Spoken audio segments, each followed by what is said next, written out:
I gave you a brief overview of what Scratch is, the power of Scratch and what you can use with Scratch, when you're teaching.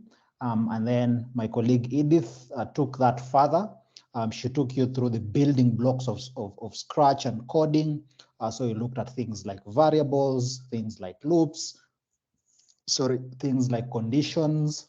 And then Felix took that even further when he spoke about project-based learning. And then I think Joel also spoke a bit about integrating curriculum into integrating Scratch into the curriculum. And so I'll pick up on that where I'll now be speaking about assessment, right? So as we all know, we are all teachers, we're educators. We know the power of effective assessments because it just helps us evaluate student progress. It helps us track achievement, and it also provides us with an opportunity to get very constructive feedback from our learners. But then the question is, how can we use Scratch to perform these assessments? So it doesn't just mean that Scratch is relegated to playing a role of assessments in computer science only, but how can you use Scratch to assess, for example, mathematics?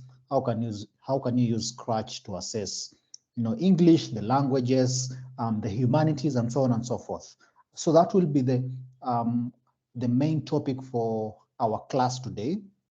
We'll just look at some of the assessment strategies that we can use with Scratch. So it's going to be a packed session, and I hope in about 45 minutes you will have come out of this class with new ideas of how you are able to then grow professionally and how you're able to help your learners be the best versions that they can.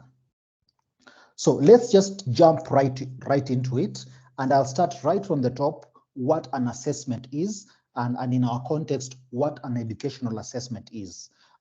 So we'll be talking about this throughout this session.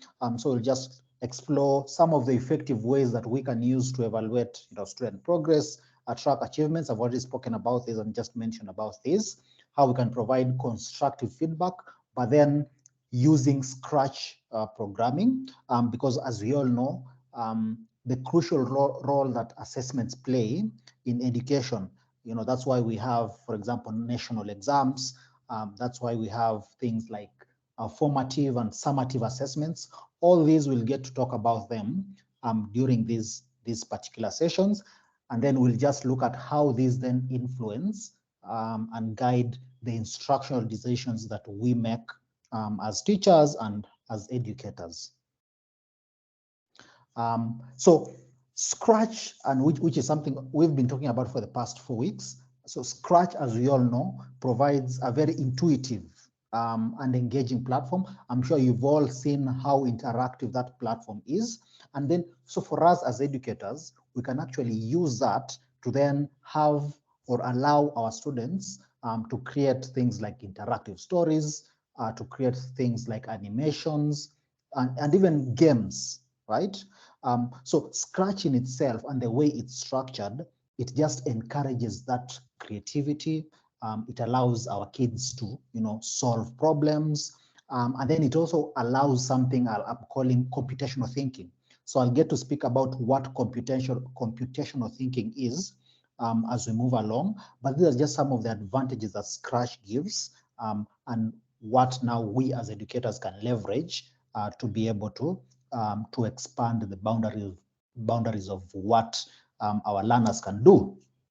So by leveraging Scratch now as an assessment tool, we can think about how to evaluate students, not just on their technical abilities, but we're also able to evaluate them on things like logical reasoning, things like algorithmic thinking, and things like collaborative skills. So I'll get to explain all these in detail also as we move along, but that's the power that then Scratch offers us. And then so for us as educators, we need to harness that power so that we're just bringing new ideas into the classroom. So first of all, why assess with Scratch? Why Scratch? Why not any other tool, out there? And then how does this then fit, into the different subjects that we all, teach? So a couple of reasons why we could use Scratch to assess. One is, it gives the learners a way to just explore, think outside the box, think outside their realm.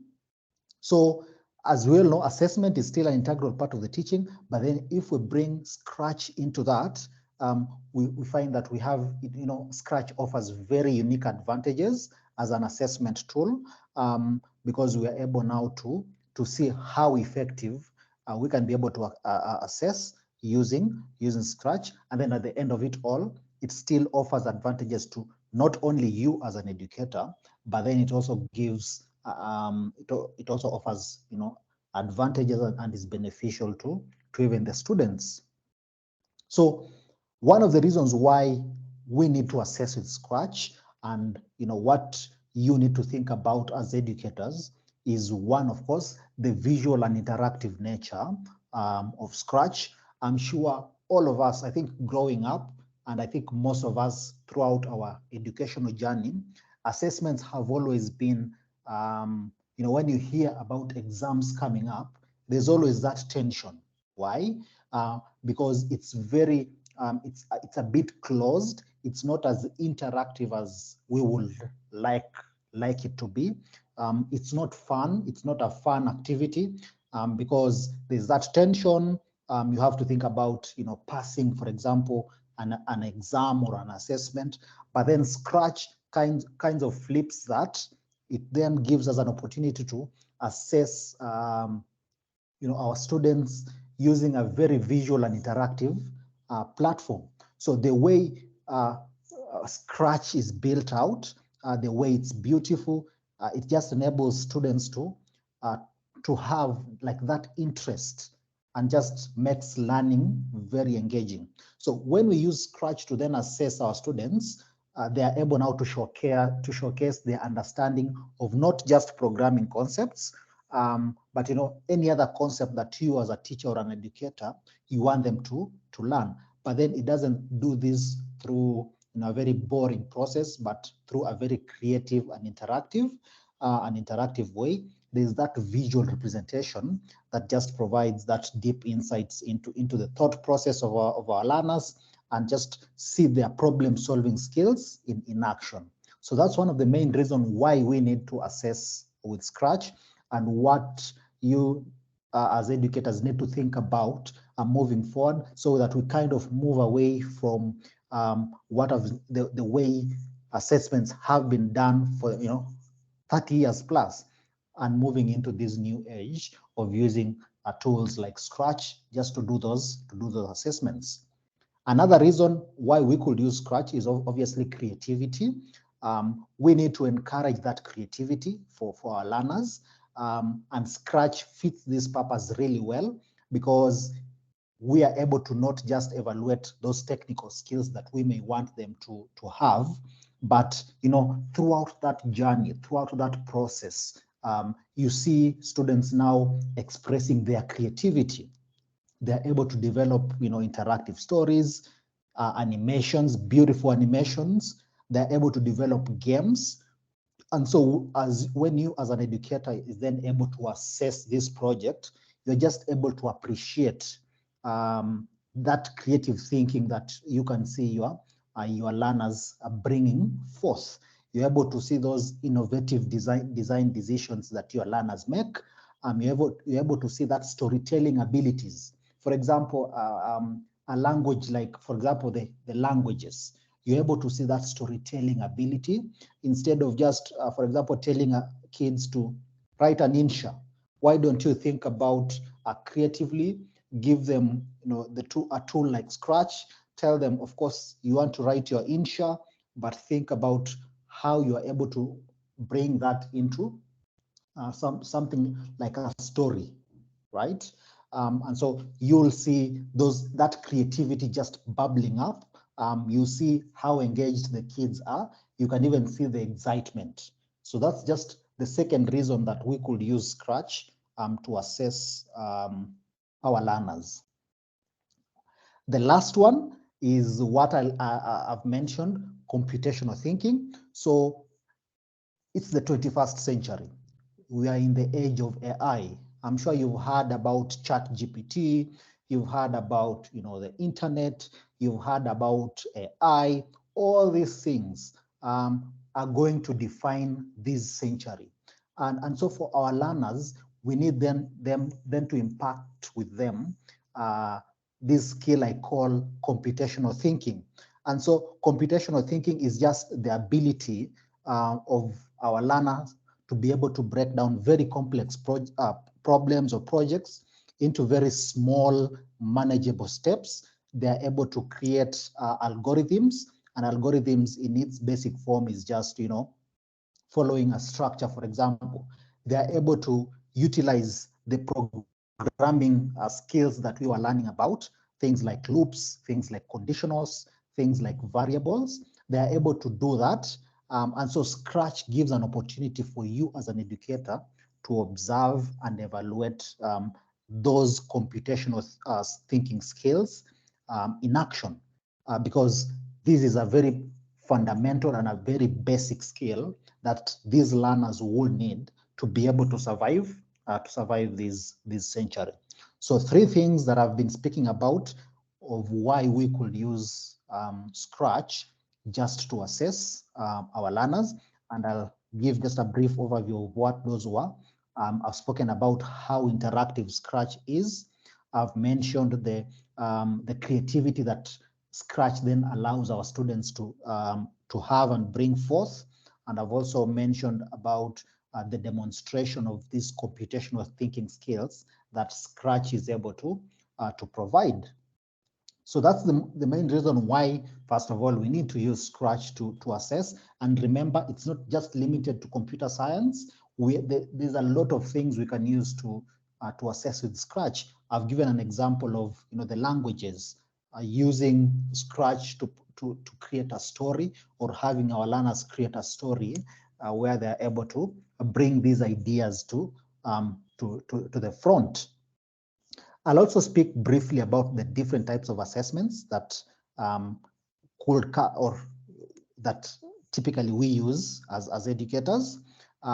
So one will be the peer assessment. So peer assessment happens when you've given, for example, your students a project to work on collaboratively.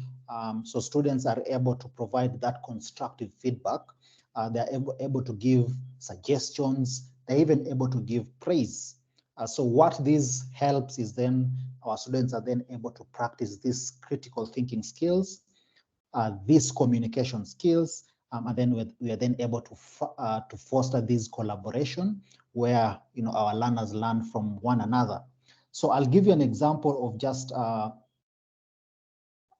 one of these projects that kids create.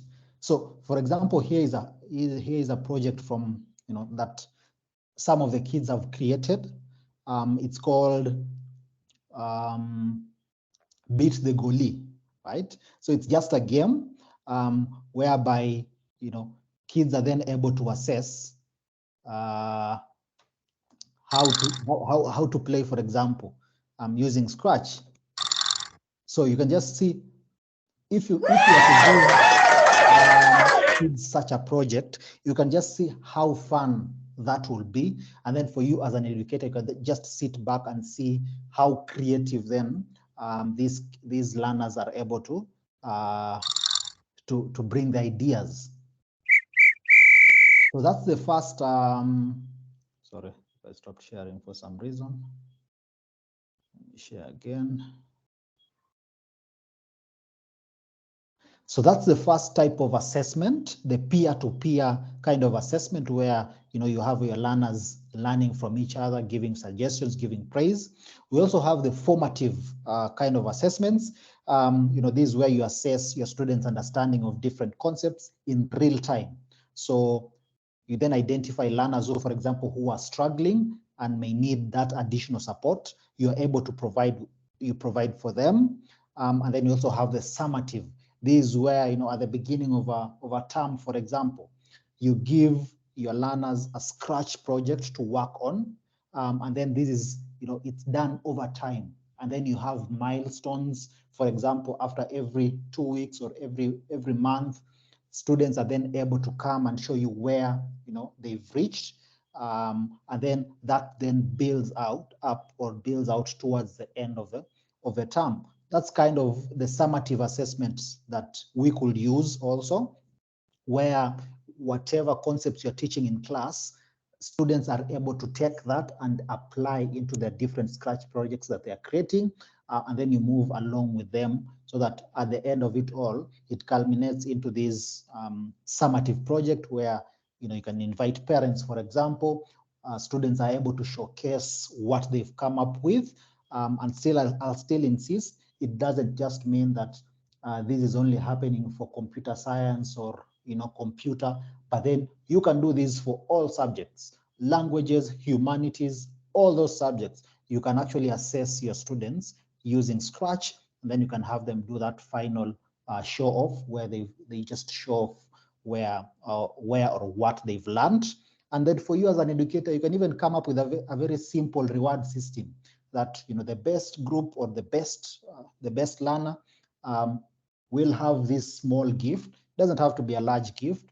I'm sure you know how kids enjoy that recognition. So even if it's just a couple of sweets, for example, there's that impetus now for them to put their best foot forward, and that's when you see these good ideas coming to the fore. So please, as you go on, with your work, your day-to-day work, always at the back of your mind, think of how creatively you can assess your students. You just don't have to give them homework at the end of the day, for example. You don't have to give them questions, but can we find a way to just have them think creatively, and then we are able to assess that creativity that they come up with, and Scratch fits that purpose really well.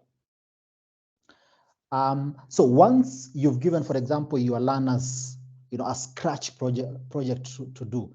Let's say team teaches Swahili. I've given them a project for term 3.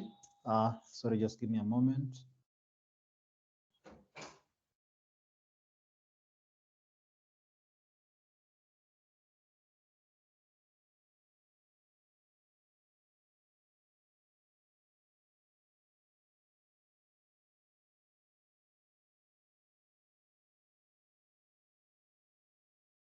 Yeah, sorry about that. So I was just giving an example of, a Swahili teacher.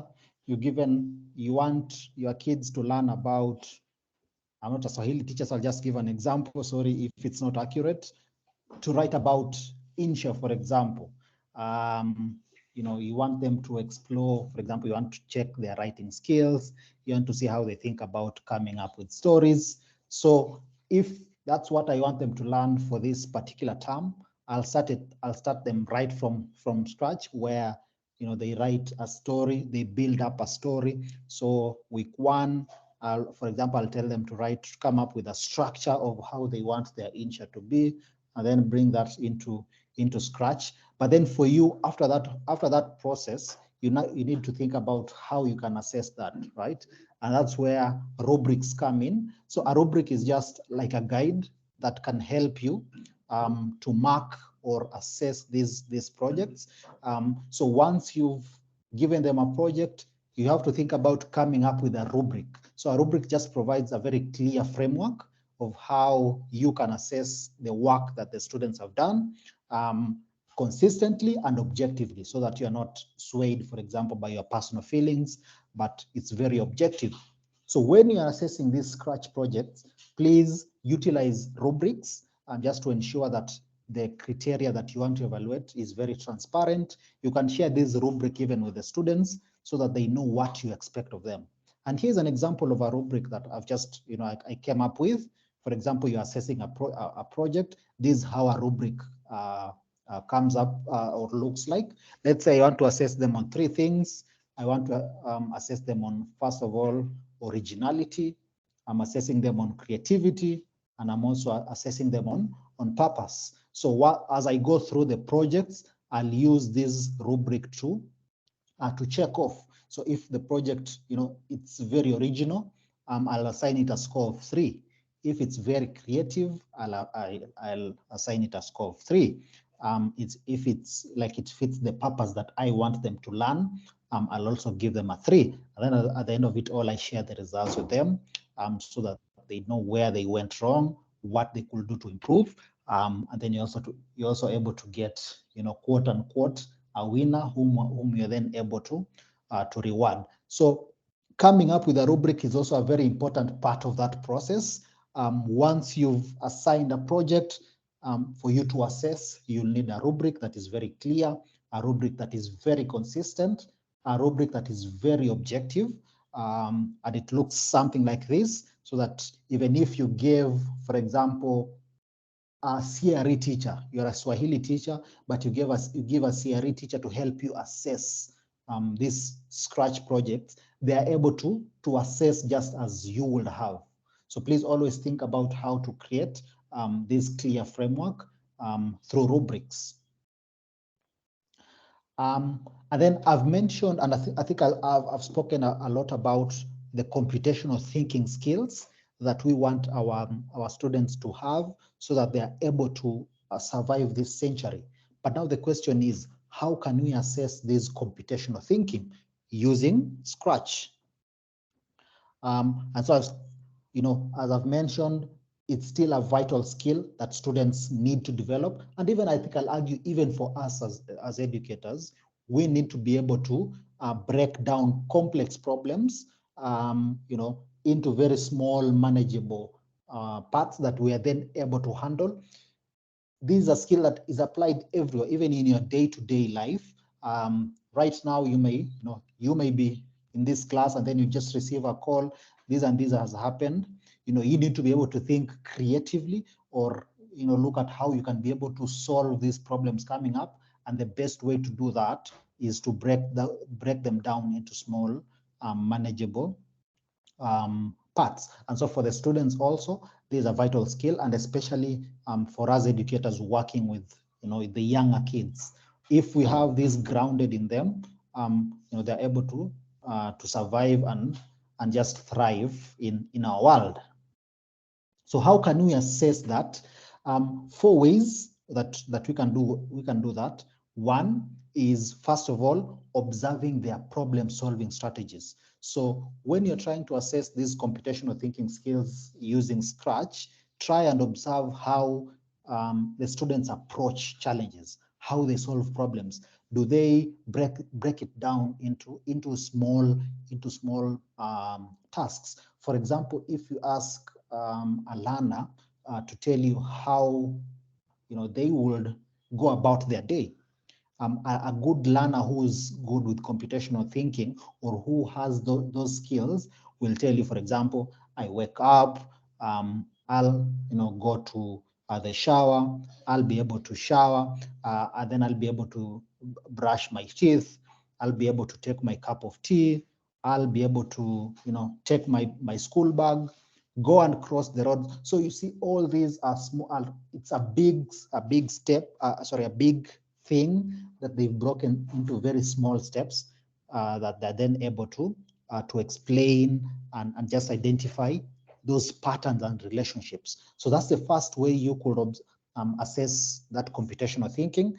Try and think about how students are approaching challenges. Are they able to break down large complex problems into very small problems? An example of writing insha, are they able to think about the story first? Are they able to see how it will flow?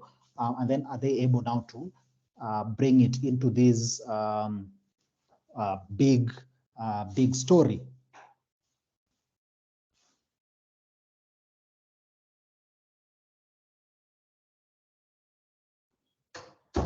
All right.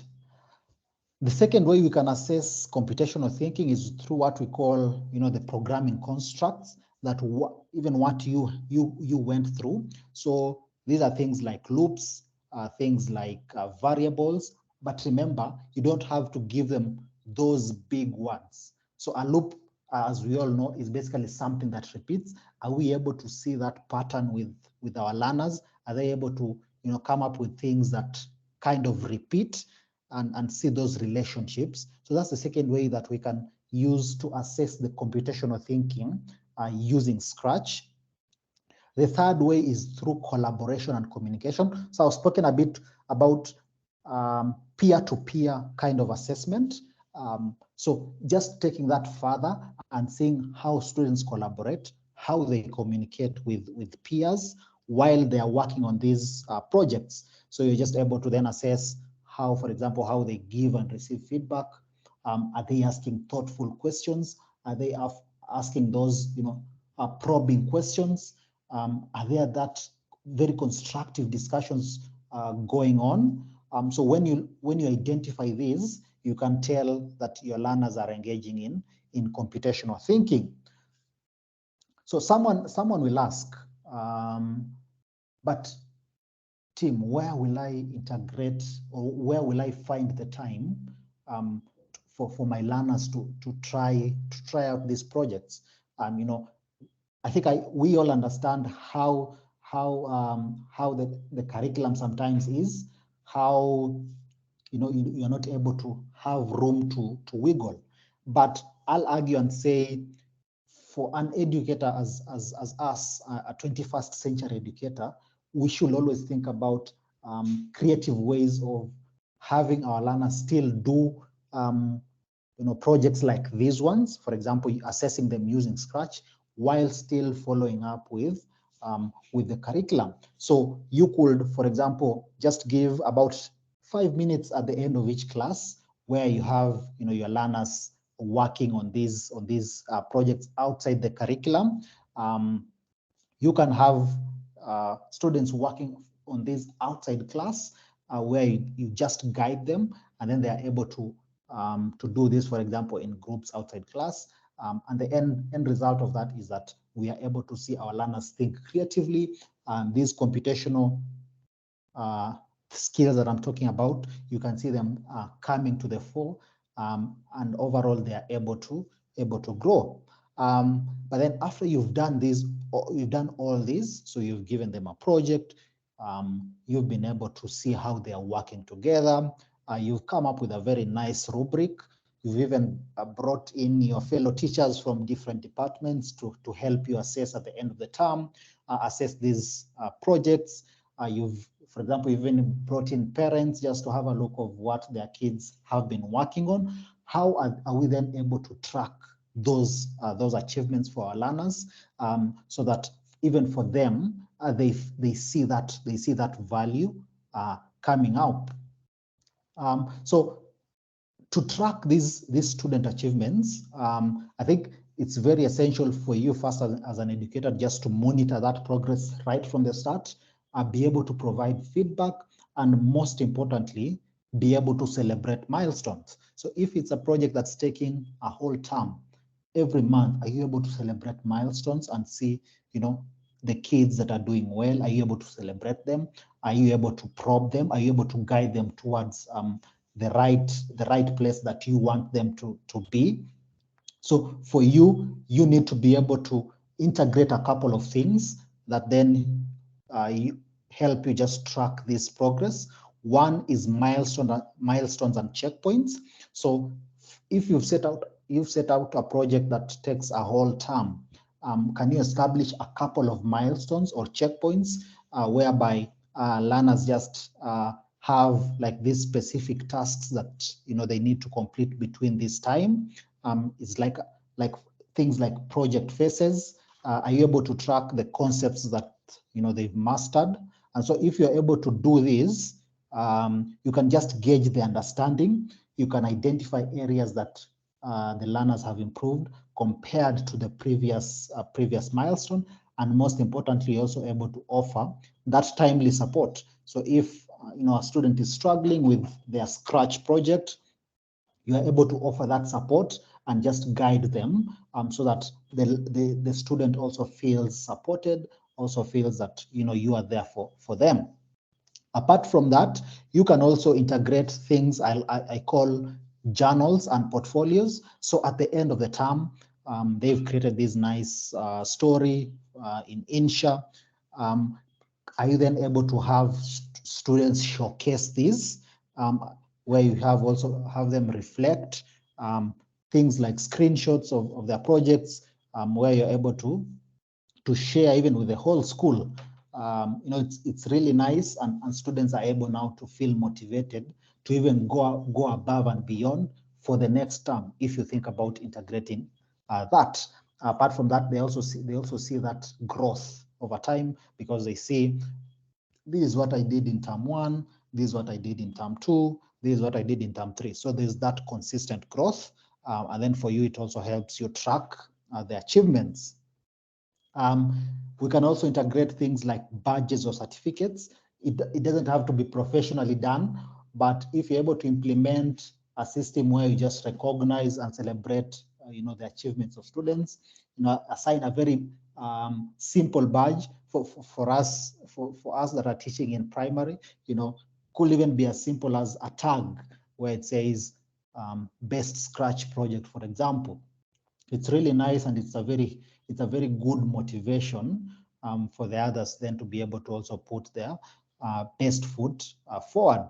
And then we could also integrate a couple of progress reports, where you just highlight the achievements that students have had, and then you share these with the parents, you share these with the whole school, and then the student is then able to even go further and beyond in their Scratch projects. Finally, we look at some of the feedback techniques. So you've done a project, students have done a project, you've been able to recognize them, but then are you able now to provide feedback, for example, for those who didn't do that well, and also for those who did well? Are we able to provide that feedback, and what are some of the techniques that we can use to do that? So one is the peer-to-peer feedback. This really works really well, where you just have students provide feedback to each other. It just fosters that there's that collaboration, there's those communication skills that you're then helping build, and also there's that sense of community in that classroom, because you are having, for example, Tim give feedback to Alice, and so on and so forth. But then you also have to establish very clear guidelines and criteria for these peer assessments. Learners will always be learners. Sometimes they may give feedback to their friends, which is not very helpful, but it's just to, for example, bring them down. So for you as an educator, establish these clear guidelines so that the feedback is very constructive and also respectful. Apart from peer feedback, we also have self-reflection, where you have students just think about their own projects. So it's at the end of the term, they've been working on this project towards for like 3 months. Have them now think about how they have done. Have them analyze their work critically. So for example, you can ask them to identify what they did well, what they think they didn't do well, and what they will have done to fix these issues that didn't make them do well. Apart from that, you can also bring things like what's your future goals, so that when the next term begins and you give them another Scratch project to work on, they are able to improve, and you can see that consistent growth throughout the whole year. Another feedback technique that I like using personally is what I call the feedback loops. So you are regularly checking in with the students, you are regularly reviewing their progress, you are regularly providing timely feedback. You could take, just for example, a weekend, a Saturday, just go through a couple of projects, identify maybe trends that are coming out, and then you're able to address these during the following week. So these feedback loops also help a lot because you are constantly in touch with what your students are working on, and you're able to step in case you've noticed things are going not the way you want them to go. And then also try and utilize these feedback rubrics. So I've spoken about rubrics and how they just help you assess. So always ensure that you're aligning these with the feedback that you're giving out. Because remember, rubrics, what they do is just to help students understand your expectations first of all, and then for you, you're then able to have that targeted feedback on specific elements of their projects. So if it's a Scratch project, maybe they're struggling. I'll still give an example of the Insha. They're struggling with the whole flow, and you're able to identify from the Scratch project, you're able to highlight areas where they could improve, and then you're able to give that comprehensive and actionable feedback. So I'll pause there. I've been speaking for about 35 minutes. So today, I think I think I'll just take questions so that we can also have that discussion of how we can then use just Scratch to assess our different subjects and just grow together as educators.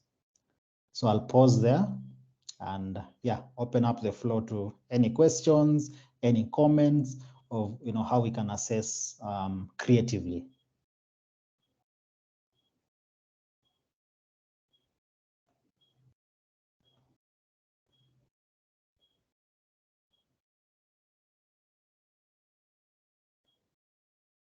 Yes, please feel free. You are here to learn from each other. So please share your experiences, share your experience about the way you've been assessing currently and how you feel Scratch can be able to help you assess better. So the floor is open.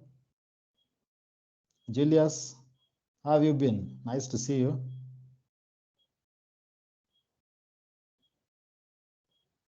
Julius left. Salim, so how have you been assessing? How do you think about integrating Scratch in your assessments? I think with the Scratch. Hello? Yes, I can hear you, Salim. I think with the Scratch, this platform will be a very good platform whereby the children will also enjoy as you use the tool in the assessment. Because we are used to the one whereby we either write, we ask oral questions, let's say, or we just tell somebody to write, let's say the one who talked about the composition. But I've seen the composition you can as well give to a learner can be done in Scratch by, first of all, being creative on what, thinking first on what he or she wants to write, put them in a sequential way, and think on the blocks and the kind of sprite which a learner can use. For example, if it's a story talking about a lion going to the forest, can use a sprite of a lion talking, and by the use of variable, you can as well, a child can as well make the story being very interesting. Exactly. So such as, yes, just go on. By doing so, it will enhance creativity, problem solving, innovativeness, and also collaboration, whereby a child will share ideas with a friend on how to come up with such a story. And also he can as well share his story after making the project. Exactly. So here is a challenge. Which subjects do you, please remind me which subject you teach? I normally teach mathematics, social studies, and religion. Nice. So an example of social studies, which topic are you currently, or this term, which one have you been working on? Okay, with GSS, there is I'm handling a topic on factors that led to the growth or development of the ancient Egypt, and also Zimbabwe and Congo. Yeah. Yeah, so exactly. So I can think about, for example, if I was in your shoes, I will think about, for example, if I'm thinking about the ancient Egyptians, if Egypt, you know the learners are able to come up with a scratch project where they integrate a couple of, for example, the things that are associated with ancient Egypt, the pyramids, for example, the pharaohs. Are they able to come up with a story? A fictional story where, think about, for example, a pharaoh is now building the, what's the word? The pyramids. The pyramids, exactly. Just come up with a fictional story and put that in Scratch. And then you can just see the creativity that is coming out from your learners. Someone, will go in a different way, a different way, where probably they'll come up with a pharaoh coming up with the list of the things they'll need to build all that. So you can see different ideas, and just something I'm also thinking, as you mentioned, about social studies. Awesome. Anyone else want to share how they feel they could integrate Scratch into assessing how their learners are doing?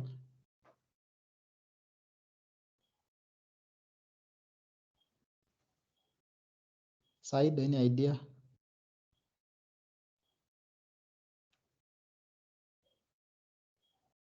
Or maybe Alice?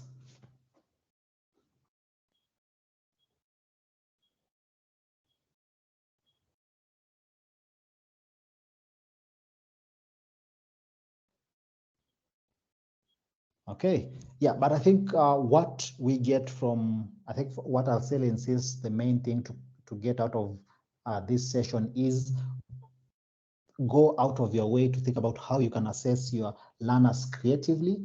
Please don't stick to the pen and paper, to the Q&A. It's a bit boring, to be honest, but have your learners explore. Think about, have them explore creatively the different concepts that you are teaching, but via Scratch. Yes, Salim? Okay. I think it's a request on the session of coming up with a project, or for example, how to integrate Scratch in our day-to-day teaching, or in terms of assessment and so on and so forth. I think it will be good if we are going to get the session on coming up with the blocks on how to use the variable. I think that session need to be revisited again, at least to equip us with the proper knowledge, because we know that we know the normal ones, but how do we incorporate? How do we use the variables? You see, yes, how do we use them? Yeah. So I think my request is, if we can be taken through that one again practically, at least it will be of good use. And how to come up with other sprite apart from the ones which we have in this in the platform, the Scratch platform. How do we download? Which sites are we supposed to visit?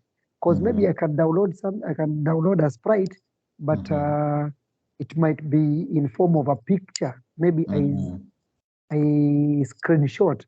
How can we get such Scratch? Which site can we visit in order to get such sprite? I mean, I agree. So thank you for the feedback, first of all. That was actually Tim. Yes, please, Joel. Yeah, so I'm struggling with the internet, but I've tried to share some areas where people can get free images. Yes, Joel. You need to know actually the free sites, because there are issues on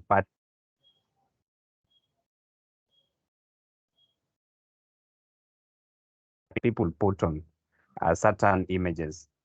And so maybe I just want to to show how we can get some images. If you can drop your screen, team, just 2 Yes, minutes. please.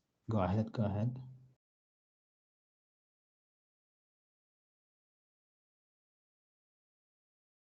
Let me share my screen.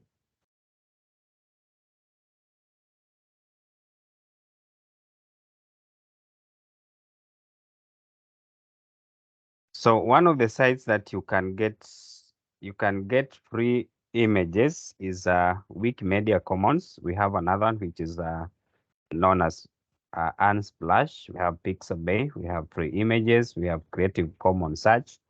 All these areas are free areas you can access and get images without the licenses and all that.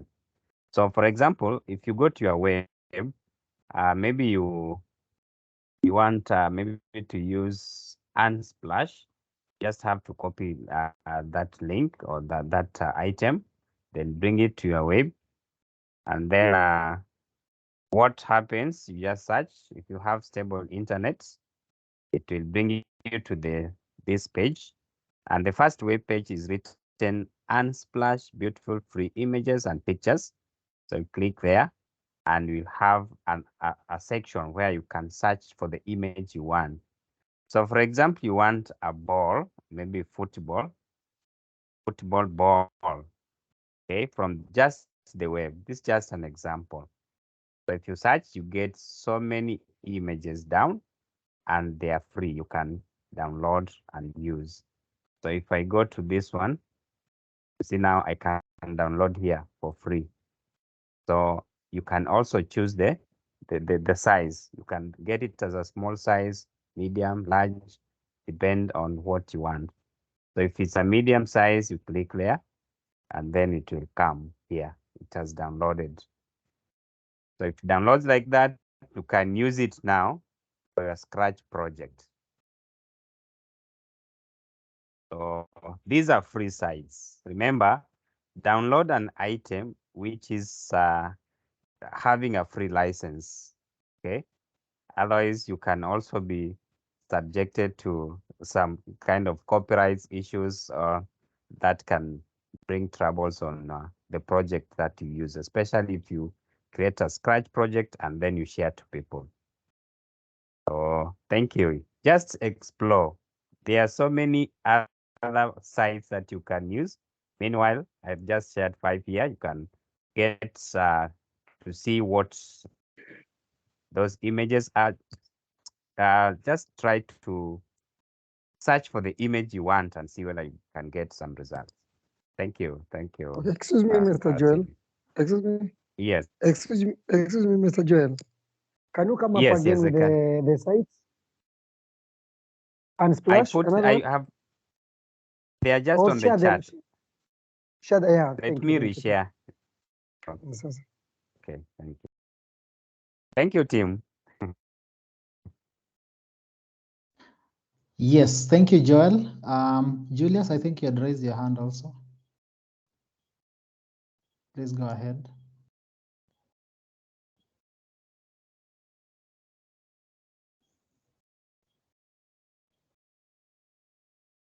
Okay. So I think in the interest of time, and just to assure you, is I think we have that in mind. So for our next sessions. Sorry, Julius, please go ahead.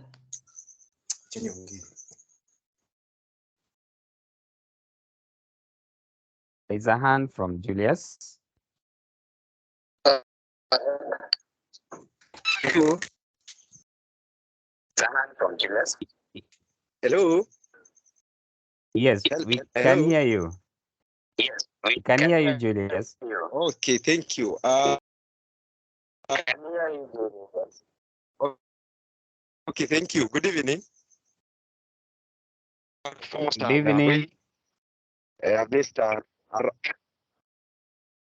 I'm saying I've been away. I've been sick for the whole last week. I was not feeling well. But now, thank Oh, God that sorry, I'm sorry. back. Sorry. Yeah, I'm back. I just want to concur with brother. Whatever he has chatted, we need to have more sessions on the navigation of the projects, because that is the most important part, so that we can build our creativity as teachers, because there are so many areas that we In need to navigation on the projects to be taken so that we are able to see. Hello, are you getting me? Yeah, you are breaking, Julius, but I just got the point of you where you are saying you need more Okay. platform, or I didn't get you clear. Okay. Could you please repeat? What I was saying is that the session on projects. Hello, Julius. Hello. Yes. On. Yes. I was Yes. saying that I was just supporting my brother Salim on what he was trying to bring out on the aspect of the project. We need to get some more sessions on the same. On the project. On the project. On the part of the projects. Yeah, I think I agree with you, Julius. I've gotten you loud and clear, and that's actually was on our roadmap. So we are looking at now for the next sessions, bringing all these concepts that we've now learned into just showing you how you can do that. For example, if it's coming up with a project that you can roll out for the whole term, how we can do that. So we'll get to handle that for the remaining about 2 sessions. So it will be purely practical. All right.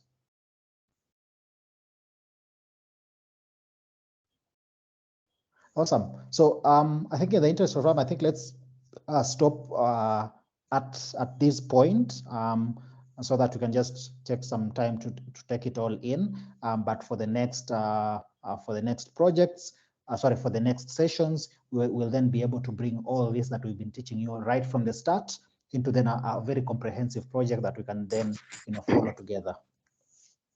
Mr. Tim. Yes, Salim. Kindly share with us the slides of today. Yes, definitely. We'll be sharing that in a short while, so that you can also able to read at your own free time. Yep. Okay. Thank you so much. Tim, yes, Joel, just please go ahead. 1 minute, Tim. Yes, yeah, please. I've put a feedback form on the chat. Kindly please spare like 2 minutes and submit your response, please. The chat link, the feedback form link is just on the chat. Thank you. Yes, please help us on that so that we can know where to improve and just cater for your needs. So please help us fill that. Yeah, but that will be all from us tonight. Thank you so much as always. Have an amazing evening and an amazing rest of the week. See you next week.